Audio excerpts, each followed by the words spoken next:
Welcome to Chillin' 101. We hope this video helps. You begin by opening the system tool that lists processes. On Windows, press Ctrl plus Shift plus S.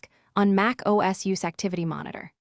Once done, switch to the CPU and memory tabs to spot high-usage items. You want measurable numbers, not guesses.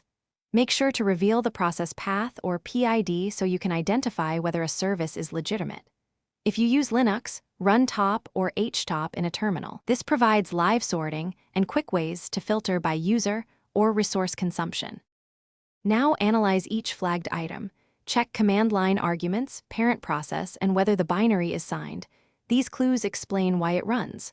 Once you have context, triage by suspending or ending one non-essential background app to observe system response. Make sure to document which app you stop and how. This helps when you must roll back. If a service auto-restarts, inspect service managers like systemd, launched, or the service's MMC to see why it persists, and whether a config change is required.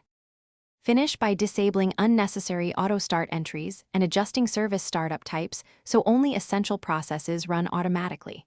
Once done, update or remove any suspicious software and reboot to confirm the system stabilizes. This verifies your changes stuck. If problems continue, boot into safe mode and inspect logs.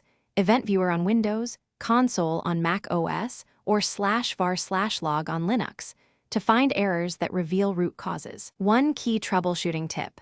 When in doubt, restore. Thanks for watching. Consider subscribing if we helped you.